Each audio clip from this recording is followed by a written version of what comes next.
Welcome to the Virtual Memories Show.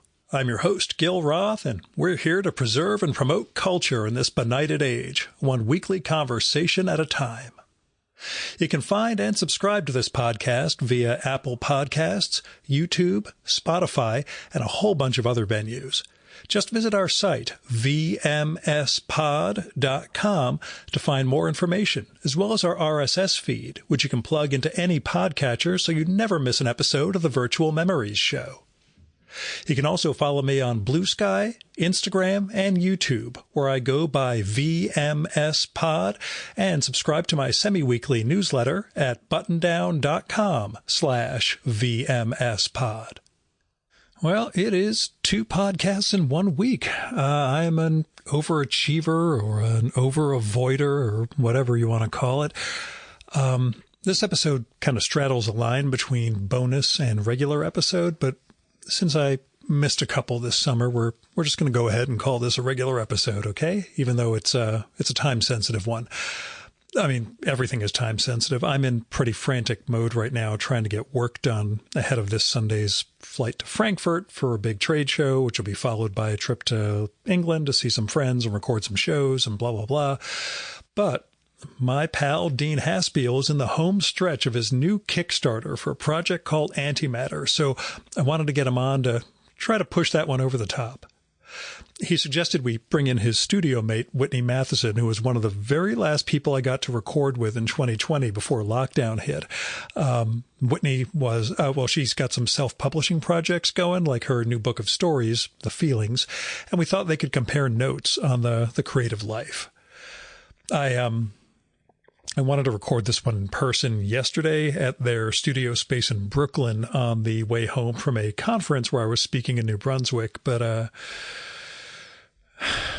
a burned out wreck, and I was in really bad shape yesterday. Did great with the conference, did a fantastic presentation, got a bunch of laughs, got across the general terror of what's going on in our sector, but yeah, once I was in the car, I just wanted to get the hell home and conk out. So that meant we did a remote session today, which is October 24th, 2025 for you time travelers out there.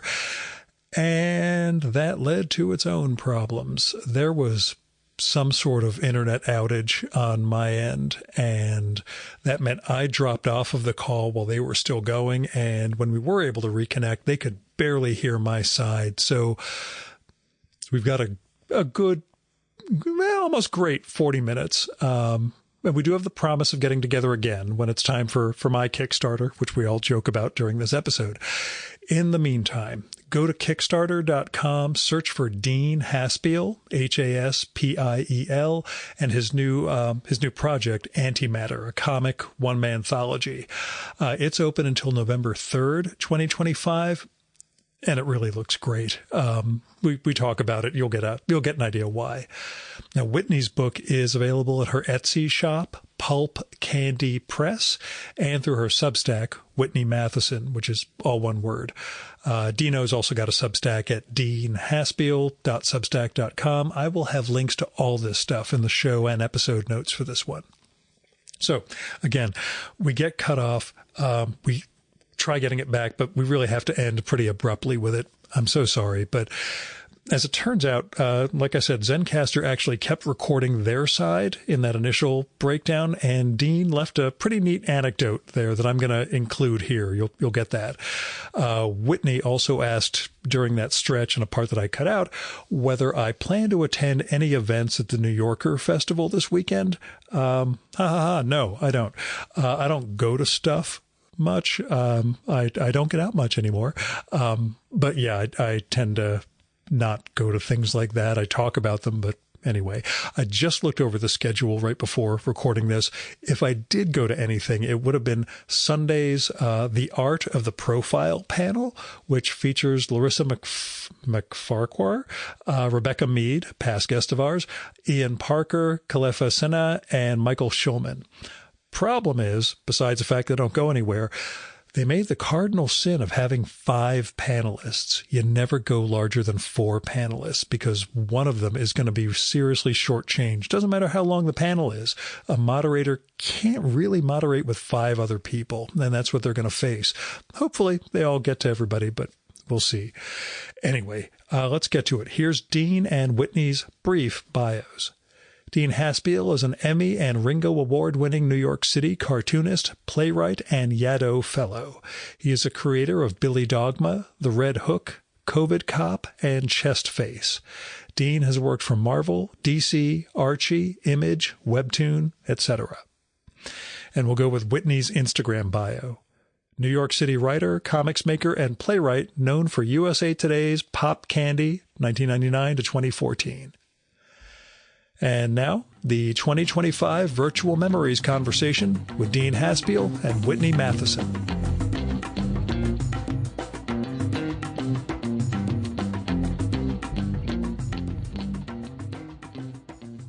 So speaking of neuroses, Dean, tell me about antimatter. So antimatter or antimatter, I don't know, there's several ways of saying it, is my new one-man comics anthology.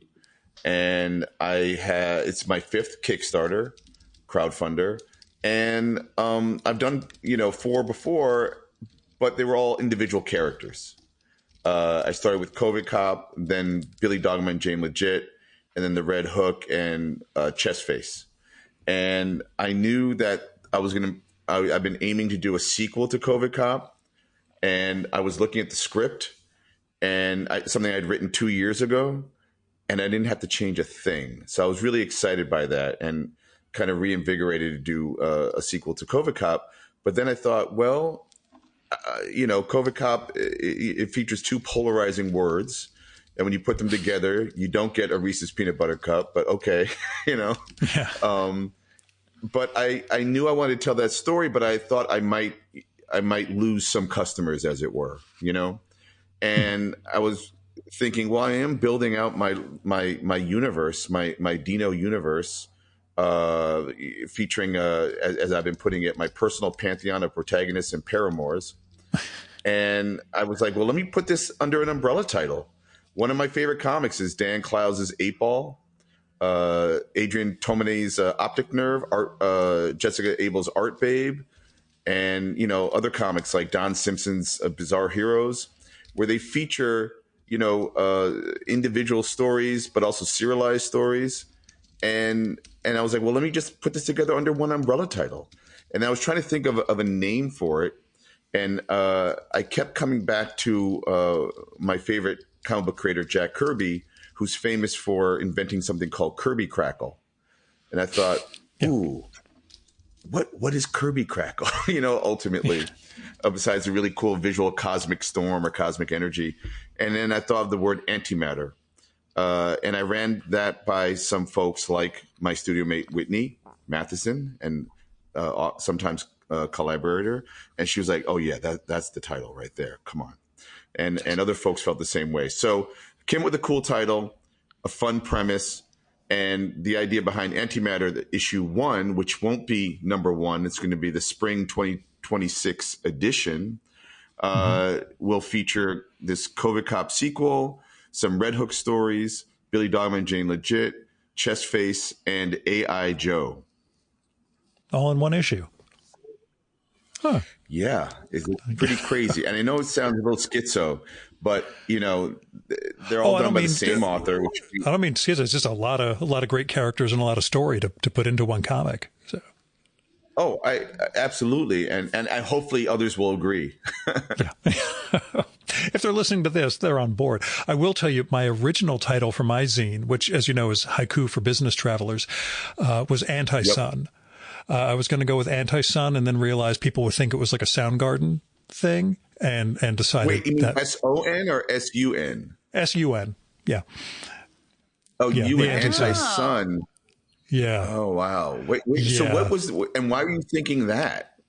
Oh, my longtime fixation on Counter Earth, which gets us back to Kirby and the Fantastic Four, I think. But yeah, the Anti-Sun just was this concept I was kind of working with and then realized, yeah, a little too dramatic. And again, maybe too much of a Soundgarden connection. So I'll go with Haiku for Business Travelers instead. Yeah, there's the Soundgarden thing there. I'm also thinking, where Darkseid lives on Apocalypse. You know? Yeah, so, all this stuff. By the way, do you hear someone talking behind us? Are you picking that up? Oh, is this one of those found footage horror things? No, I'm just getting you guys. What it is someone who's talking literally right by our window, and I need to tell him to be quiet. I don't think the mic is going to pick it up, but yeah, we're good. Usually, as long as the pigeons don't break in, we're okay. Okay. So I was looking right before we started. There are 10 days to go, and I'm going to try and get this posted right away. And you are $148 away from hitting the goal. So I am hoping to push you over the top with this, Dean. But what have you learned? And Whitney, I do have a bunch of questions for you too. But Dean, what have you learned? This fifth time around, as far as Kickstarter goes, what works, doesn't work? Well, I'll tell you, how have things changed? Yeah. Right. Well, I appreciate the question. What have I learned? I've learned that it's still super difficult and it takes up all your time, no matter how much you try to do other things. And I tried to schedule this around 2 Comic-Cons, New York Comic-Con and Baltimore Comic-Con, so I could promote the hell out of it, right? And I have been doing that, and I've been doing panels, and I've been going online every day, annoying everyone as we do with our social media. But I'll tell you the 2 losses that I have experienced. The first one being that I launched my Kickstarter a couple of days after the Kickstarter employees went on strike, which means that we have no support. No one is promoting us. There's no badges of honor saying how you're a cool project or anything. I don't honestly know how much that moved the needle, but it omnisciently felt like it was, in some way, because there is a culture of a comics culture on Kickstarter that I used to say is arguably the 3rd biggest publisher of comics next to Marvel and DC. But now I might even say they're the biggest publisher of comics of everyone, because Marvel and DC use Kickstarter as well. So I've lost that support, and but I did talk to the comics guy, and he, let me know this was happening. And could I write a letter of support to the CEO, which I did, and actually got a kind response back from them. But at the end of the day, there is no support. So I'm doing all the heavy lifting at a time when I thought that there would be a little bit of that coming my way, and it's not. And then the other thing that happened to me is the AI Joe character I mentioned for Antimatter is originally debuting in a anthology called Tales from Aerotech by SHP Comics. And SHP Comics did this thing on Instagram, which I've done many times, where you're asked to become a collaborator on a post. They tag you, but then they actually, this collaboration feature allows it to look like you both posted at the same time. So SHP Comics is a publisher that's publishing an erotic comic, and they have a Howard Chaykin cover. They have their main artist doing a cover, and I had no artwork on that. And then they also censored it because it is semi-sexual. It's an erotic comic. Hello. And there's a lot of erotica online as is, on all this social media. But they decided that it was a little overboard, even the censored images. And they blocked me from being able to do any live streams of any kind for a year. I'm not allowed to be able to use that feature until October 2026. And I would say this, that did help me, push the needle, as it were, on my campaign, and be able to go online and be able to talk to people and have even fun parlays with Whitney or whoever, and it really bummed me out. Like, on the heels of me trying to do this 5th Kickstarter, I lost 2 ways of promoting, which were very important and key to me. Geez, I'm glad I offered to do this with you. Although, again, I'm afraid of being banned now too. Yeah, Whitney, have you been banned from anything, or are you? Oh, sorry. No, I can only dream of being banned. It's so crazy. I was telling him, when you see what other people post on Instagram, and then these little drawings are really that scant. It's so ridiculous. It blows my mind. Yeah, I mean, I do follow a couple of feeds that we don't need to talk about that I would think would be banned long before that, but whatever. That's absolutely. Yeah. And you know what the real kicker is that SHP Comics, who has an Instagram account, have not been banned. Like, those images are still up. They took down my image, the images that were shared through me, but they did not take them down over there. Now, I don't know if they're going through some similar situation of not being able to And I don't know why it's live streaming. Like I can still post. I can upload videos. But that feature of being able to, like, as if I'm going to attack people with drawn nipples or something. Like, I don't understand. I'll show them all. Yeah. Maybe it's a concern with, that they can't censor something going out live, where they can at least do moderation on something that you post. But yeah, it's all kind of nuts as far as, standards and moderation goes. But, me, I live a life of extreme moderation. Yeah, I guess I've proven to them that I'm nefarious. And unpredictable. I'm unpredictable. I'm demonic. To be fair, we've all known that for quite a while. No, not. And now it took Instagram to show me. Thanks, guys. Yeah. Now, as far as Antimatter being a one-man anthology, is the Clowes, Bag, and all those guys would occasionally bring in friends to contribute, like the great Blanchard stories they did in Hate many years ago. Right. Any thought of pals coming in down the line if this thing becomes an ongoing interest for you? Well, I do see it as kind of like a salon and or magazine, where possibly I would just publish some prose, some pictures, whatever, a recipe, poetry. It could become anything I want. It just has to succeed, and it has to sustain. And then I'd be more open to either collaborations or featuring a guest or whoever, because it could be a fun title. But again, the hardship of trying to self-publish, and then and this is a little more behind the curtain, but I'm Kickstarter or crowdfunding. What it ultimately is a pre-order that may come with perks if you so choose. The other thing is it allows me to overprint, and I can do Comic-Cons and sell them at my table. But you're only getting the comic book from me. I am not dealing with retailers, because right now in a small print run, it's more of a collector's item or a luxury item, and I'm not working with retailers. And trust me, I love retailers. I would love to have the optics of being in the store. But truth of the matter is, I think there's only a handful of retailers that would order maybe one or two comics, and then they get half the cover price, and then I get the other half, and half of my half goes toward the printing and, maybe not shipping, or maybe there is shipping because it's got to get to the store. So I'm making a couple of bucks over, and it's almost not worth it. And it really would just be to kind of advertise myself in a store. I'm not writing and drawing a Marvel comic, it's a Dean Haspiel deep cut at the end of the day, but it does feature a real cool variety of characters, and I'm hoping to do like these 40+ page intervals in print form, and that's another thing. I don't know if I'm going to make it available digitally either, because it should feel like a rare collector's item, and I love print. Yeah. I'm with you. I would stay print only. It's just me, but that's my preference with this stuff. Let me ask you, you mentioned Howard Chaykin just now, and that you were in New York and Baltimore Comic-Con. I saw from your feed, you were, hanging with Howard, with Don Simpson, people like that.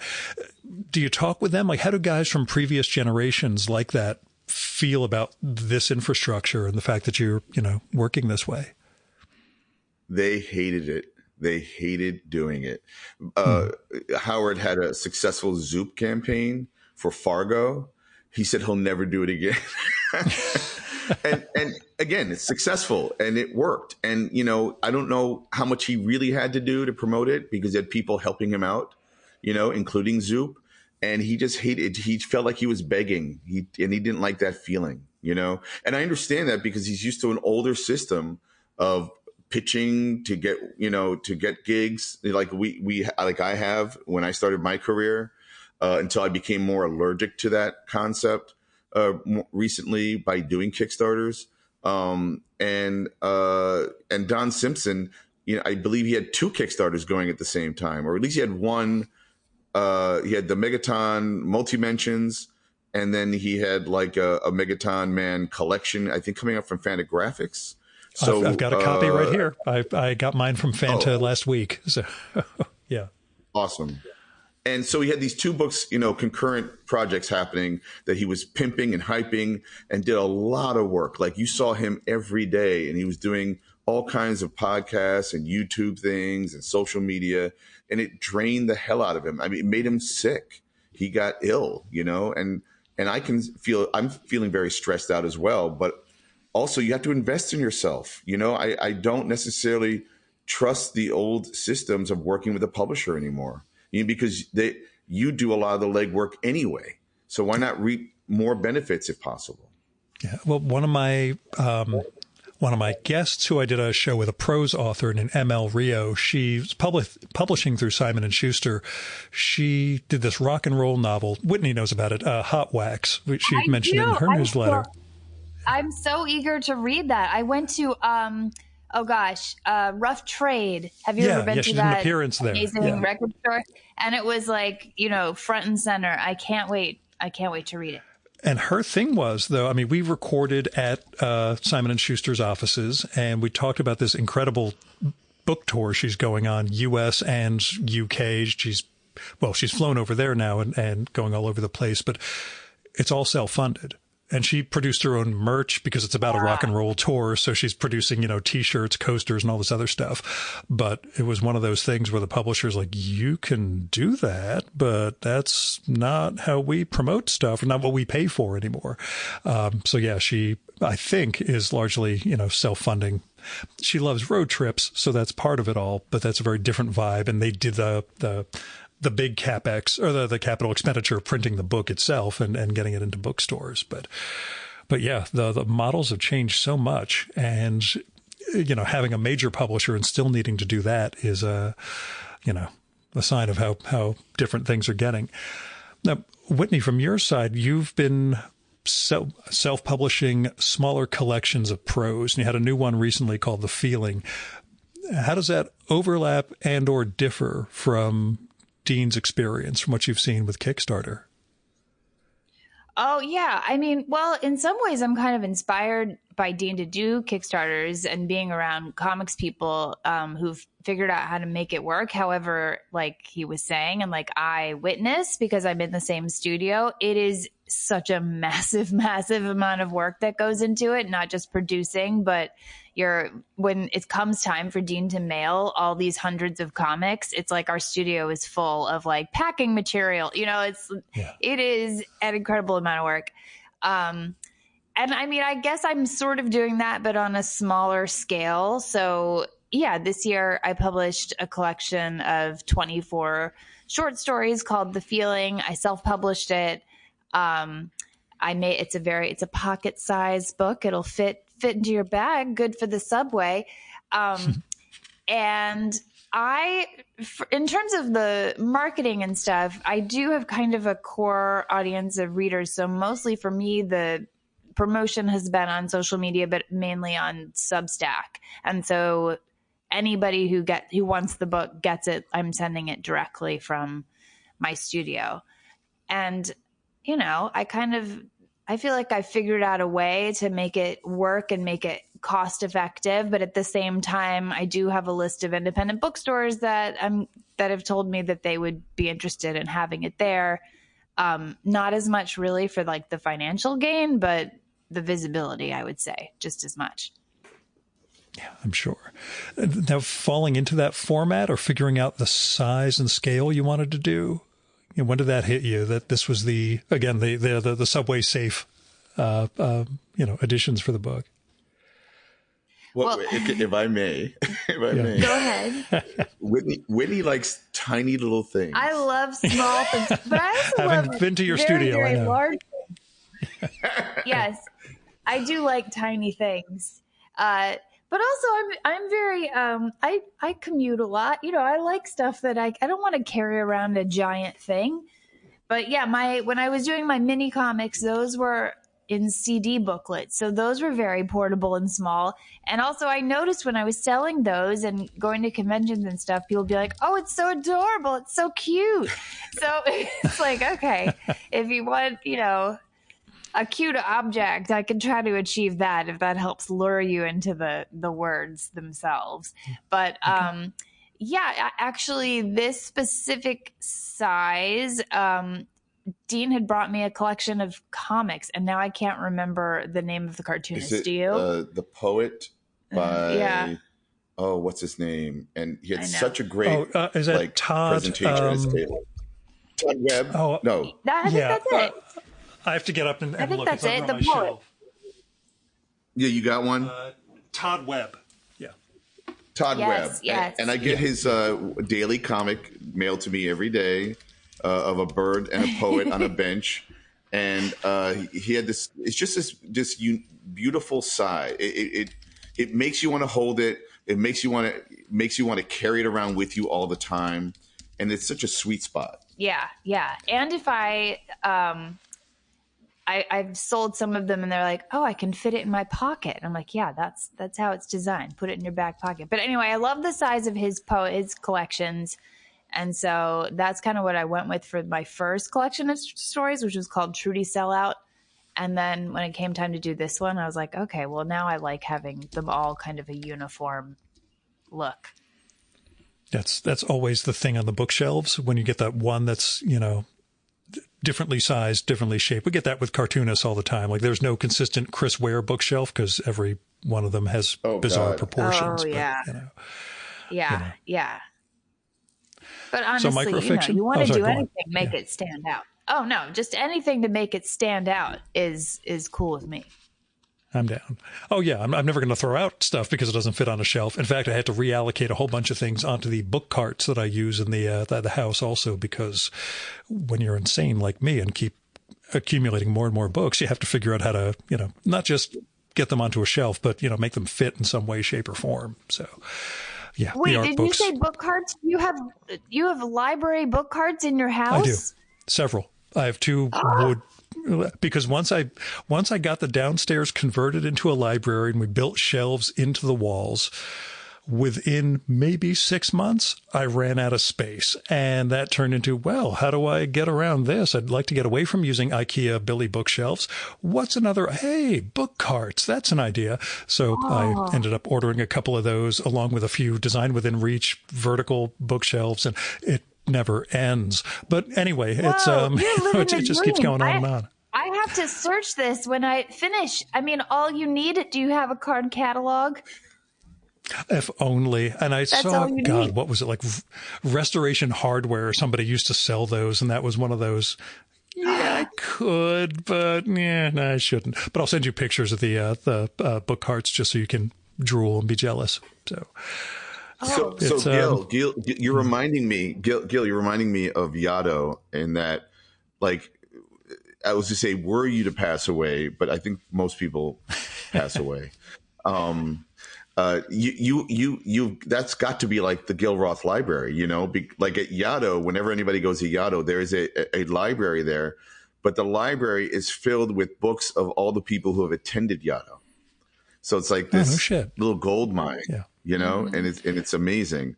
And so I'm thinking you've got to have the Gil Roth Library. There is I do dispose of books. Like I'll send stuff to, library, book sale and all that. I can't do it for anyone I've recorded with, especially if they sign the book. There's just no way I can give those up, even if it's something I'm never going to return to again. So there would be some weird Gil pod library of things. As you guys also know, I hope you're trying to forget, I may be joining your Kickstarter cohort soon with the Instax book that I'm supposed to be writing. But at which point I'll have it. Gil, what have you learned? Gil, what have you learned talking? I mean, you've talked to other people that do Kickstarters. What do you, It really ties into the biggest lesson I've learned from doing the podcast since 2012, to be honest, even before Kickstarter, was every day I thank God that I didn't pursue a career in the arts. That's really the number one lesson I've picked up. I'm kidding. Well, even just recently when I did one with Tom Tomorrow about his Kickstarter for his 5 years worth of comics, Our Long National Nightmare, the lesson from him was you have to get the money to the printer as fast as possible or within that calendar year. Because if you don't, you're getting hit with the taxes on it. So that was maybe I won't finish the book in 2025. Or even if I do, I'll wait till 26 to do the Kickstarter, because otherwise you end up sitting on the cash and getting hit with a big tax bill, which is what he learned last time around. Well, also, actually, so this is another tip.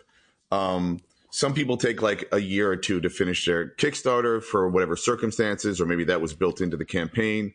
But I do, and I'm kind of taking a little risk here because I have the majority of antimatter, or at least half of antimatter, has not been drawn, which means the next 2 or 3 months will be me drawing the book when the campaign ends on November 3rd.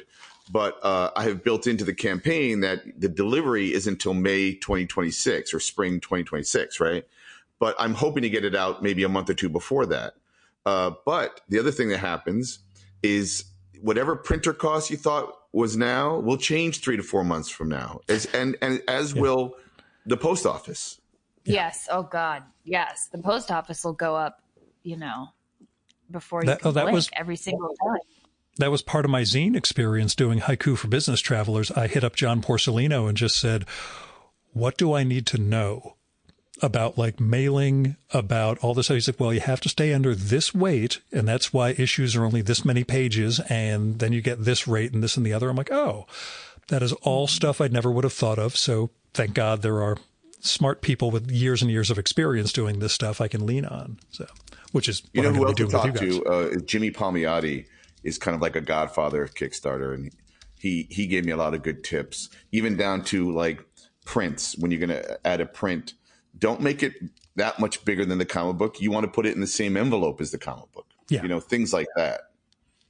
Yeah, there's all sorts of stuff I'm trying to figure out. With my book, the giveaways are going to be the actual Instax photos, the physical things, which are much smaller. I just need to have a nice little envelope to put those in along with the books, which I have to produce once I finish the actual writing, which is the true nightmare of this whole project, Gil having to sit down and face empty pages and fill them somehow. So, but less about my neuroses and anxieties and more about yours.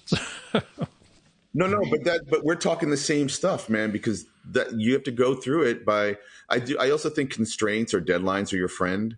So like if you already know the format and the size and like you're going to dedicate, 1 page per Instax picture or whatever it is, and then cap it, man, like literally be like, this is the 100 or the 200, whatever it is, however many numbers that you're going to do. And then just start with getting inspired by looking at your pictures and telling that little story or whatever, and then you'll start to get into a groove. Well, Gil, we're in totally different. Oh, go ahead. Yeah. No, please, after you. Oh, no, I was going to say we work for our money jobs, you and I, in totally different industries. But for me anyway, everything, my freelance work slows down so much in November, December, that almost every year I find that those are my peak time, and it's cold and miserable outside. Those are my peak creativity times and productivity times. So like I was talking to Dean yesterday about like, okay, November's coming up. It's time for me to come up with like most of the stories in my book were written in November, December of last year.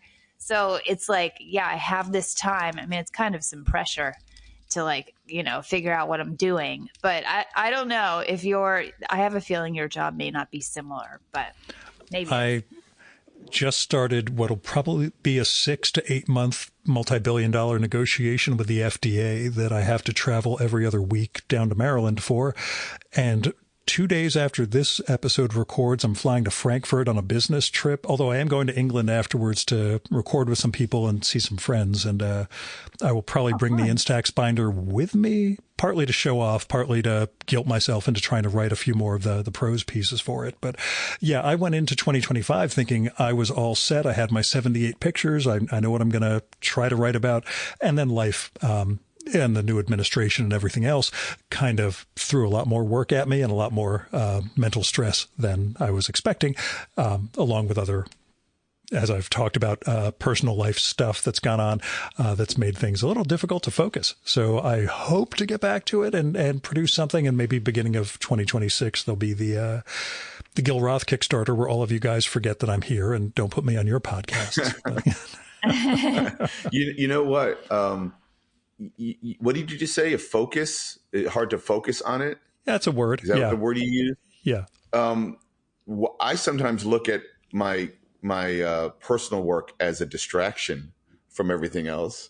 but like a welcome distraction. So you could be flying on an airplane and you could bust out your, your pictures or your Instax, and then just, start jotting down something, because it allows you to escape from the reality of your life, and bring joy to you. I mean, that's kind of how I look at it, weirdly enough, even though that is who I am, is my work, or what I crave to how to spend my time, I also see it as a distraction. I'm down. I have had episodes and moments like that. Other times I've been too derailed by everything else, including the comic I had to write and draw for your goddamned anthology next year. But you did a great job, man. I love it. Not according to Eddie Campbell. I made the mistake, and I haven't told you this yet. I sent a copy of the PDF of that short story to Eddie Campbell, who wrote me back with a whole bunch of notes, but he also went into the PDF and made all the fixes and changes himself that he was writing about in the notes. So it was one of those. He's like, I hope you're not mad. I'm like, you're a genius and everything you say works perfectly. Why would I be mad? Except I have to kind of redo a couple of these panels if I'm going to resubmit it to Dino. But right. Now I feel like a bad editor. No, this is just. I gave my notes to you, but I was also.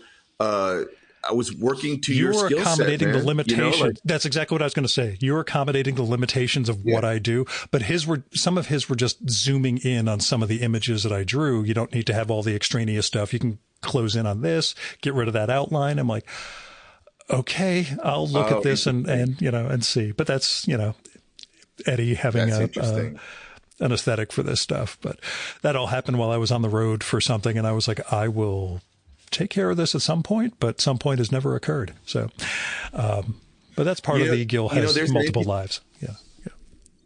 There's an interesting book to be published of edits on, work before it got published, because you could learn a lot from that. That's true. Yeah. What's that called? The redlining or something? Yeah. Or you have a redline series.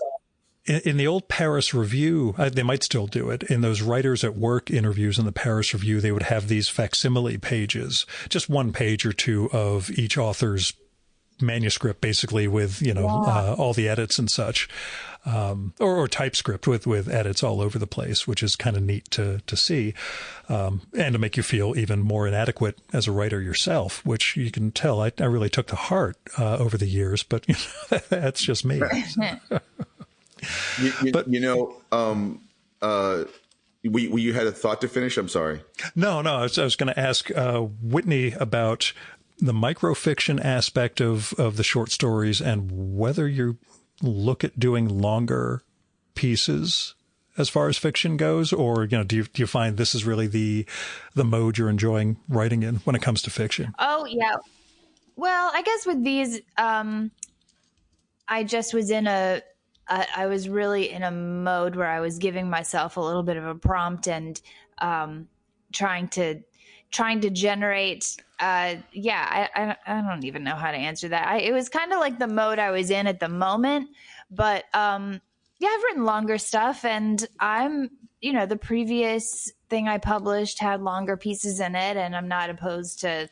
I mean, I've had stuff. We all have a million projects. I've had a couple novels in progress, and I like to do things of all types, but I will say I do think I'm pretty good at writing just because of my background. As I tell Dean all the time, an economy of words, a wealth of information, which was the former USA Today slogan that was repeated all the time.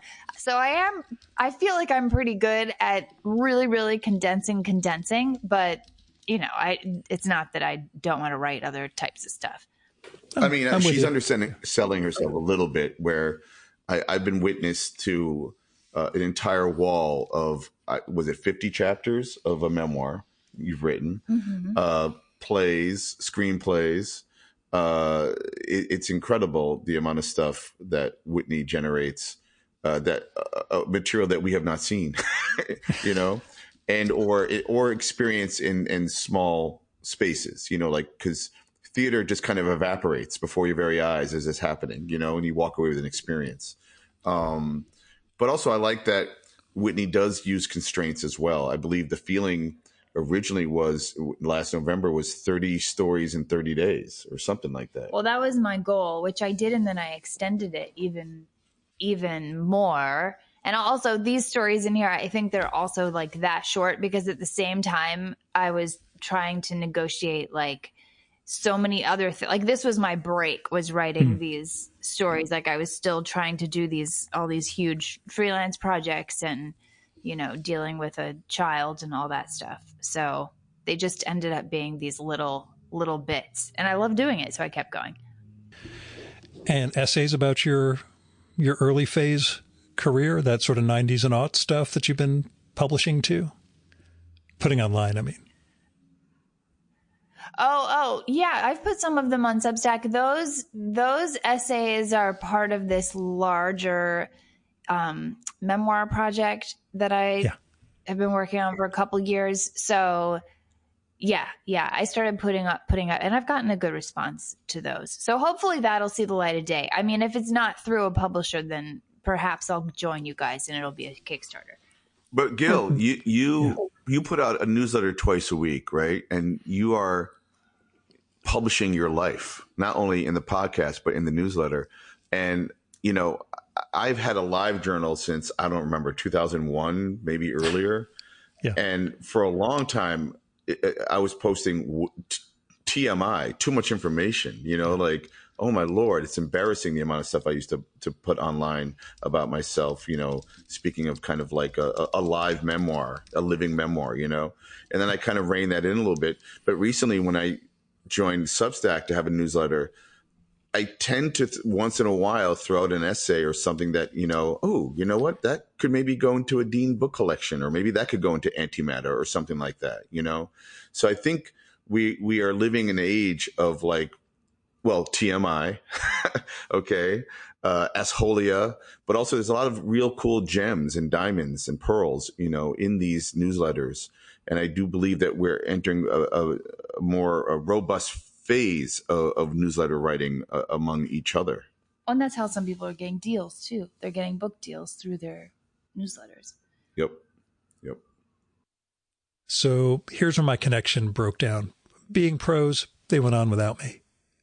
Well, if this is going to be usable, a quick red line story. So my buddy, longtime old pal, high school chum, Josh Neufeld, who's also a cartoonist, when he went to Oberlin and I went to SUNY Purchase, we would write letters to each other once in a while, except my letter would be returned back to me with edits of how to write what I wrote better, and grammar and all kinds of. That is such a me thing. I would do the same thing. It's not. Yeah, I know. Yeah.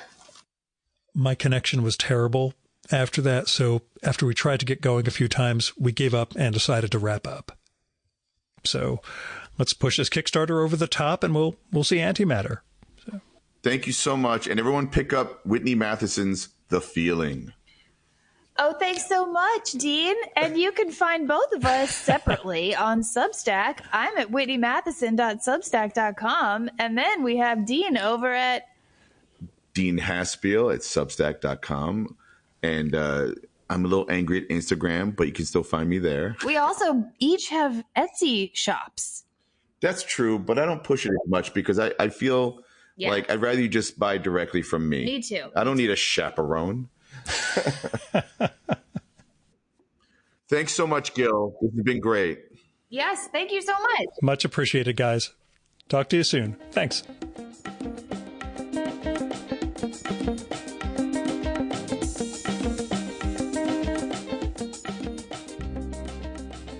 And that was Dean Haspiel and Whitney Matheson. Go contribute to Dean's new Kickstarter, Antimatter. It looks fantastic from the stuff that I've seen. He's posted some previews of it. If you like Dean's stories and his art and his storytelling, go check it out before it wraps up on November 3rd, 2025. And go get Whitney's new book, The Feelings. I read that a couple of months ago and well, I enjoyed the hell out of it. They're these, well, I'd say flash fiction. They're short stories.